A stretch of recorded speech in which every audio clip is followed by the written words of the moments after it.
warahmatullahi wabarakatuh. Kaifa halukum jami'an ya talab wa ya talibat. Terus dirasah al-bahr tahta mawdu' at-tibaq wal muqabalah. Awalan sanadrus at-tibaq. Ma mafhum at-tibaq? At-tibaq huwa al-jam'u baina syai' wa didduhu fil kalam. At-tibaq huwa al-jam'u baina syai' wa didduhu fil kalam. Apakah mafhum at-tibaq itu? At-tibaq ialah himpunan di antara sesuatu perkataan dan perkataan yang berlawanan dengannya dalam satu ayat. Fil kalam, dalam satu kalam, dalam satu ayat. Sebagai contoh, dalam bahasa Melayu, Ali itu tinggi dan Abu itu pendek. Ali itu tinggi orangnya, Abu itu pendek orangnya. Di sini ada satu kalam, ada satu ayat. Dan satu ayat ini terdapat satu set perkataan yang berlawanan di antaranya, iaitu perkataan tinggi dan pendek. Itulah yang dikatakan at-tibaq. Sebagai contoh dalam bahasa Arab yang lain, iqtanim sihhataka qabla maradika. Iqtanim sihhataka qabla maradika. Berusahalah atau rebutlah kesihatan engkau sebelum sakit engkau. Sihhataka, maradika. Sihah satu perkataan, maradika satu perkataan. Di sini perkataan yang berlawanan, iaitu sihat dan marad, sakit. Sihat dan sakit merupakan satu set perkataan yang berlawanan maksudnya dalam satu ayat. Inilah yang dikatakan at-tibaq. Sebagai contoh yang lain, kita lihat, Inna Allaha khalaqas samawati wal ard. Sesungguhnya Allah, Inna Allaha khalaqa, menjadikan, as-samawat, langit-langit, wal arda, dan bumi. Di manakah letaknya at-tibaq di dalam ayat tersebut? Ya, perkataan as-samawat dan perkataan al-ard. Langit lawannya bumi. Ini merupakan satu set perkataan yang berlawanan maksud atau maknanya dalam satu ungkapan ayat. Sesungguhnya Allah itu menjadikan langit-langit dan bumi.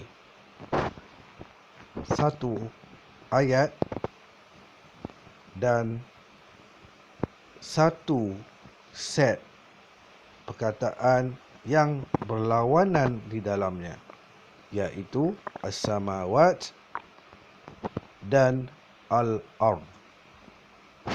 Perkataan inilah yang dikatakan. Seterusnya perkataan dari firman Allah Subhanahu wa taala, wa annahu huwa amata wa ahya, wa annahu huwa amata wa ahya. Di manakah letaknya at-tibaq dalam firman Allah Subhanahu wa taala dalam surah An-Najm ini, iaitu pada perkataan amata dan perkataan ahya.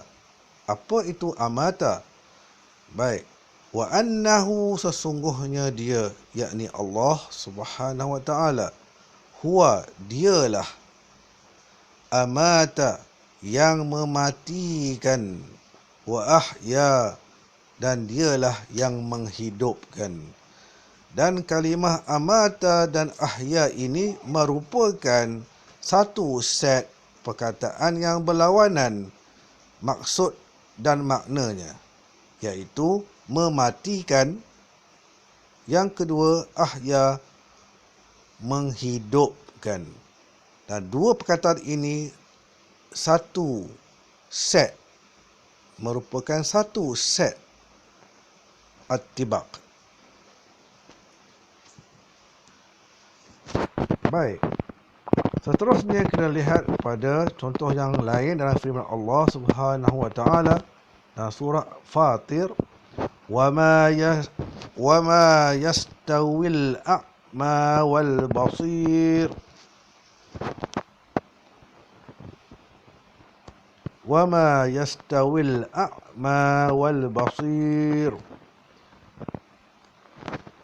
Di manakah letaknya perkataan tibaq di dalam ayat tersebut, dalam firman Allah ini?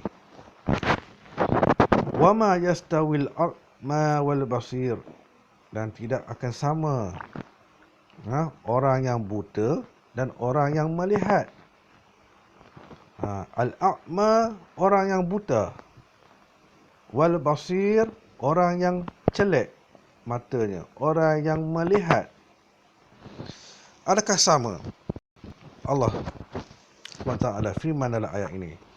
Jadi di manakah letak tibaq, iaitu al-a'ma dan al-basir. Ya, banyak lagi perkataan yang berlawanan, ya, baik dalam bahasa Arab maupun dalam bahasa Melayu dan bahasa-bahasa yang lain. Ya, at-tibaq ini wujud dalam semua bahasa. At-tibaq ini wujud dalam semua bahasa. Ya.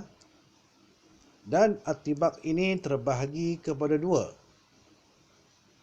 Terbahagi kepada dua bahagian, iaitu at-tibaq al-ijabi dan at-tibaq as-salbi.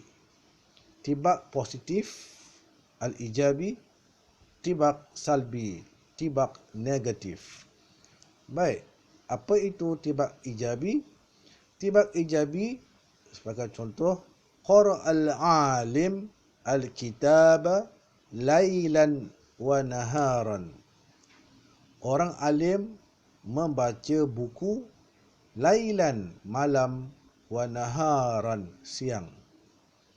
Di manakah letaknya tibaq? Iaitu lailan, malam, naharan, siang. Ini dikatakan ijabi. Manakala salbi sebagai contoh, uhibbu al-khayr wala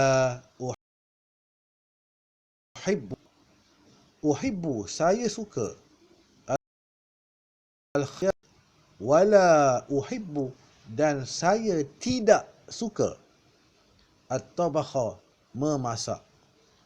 Di manakah letaknya at-tibaq? Negatif, as-salbi, iaitu pada perkataan uhibbu, saya suka, la uhibbu, saya tidak suka.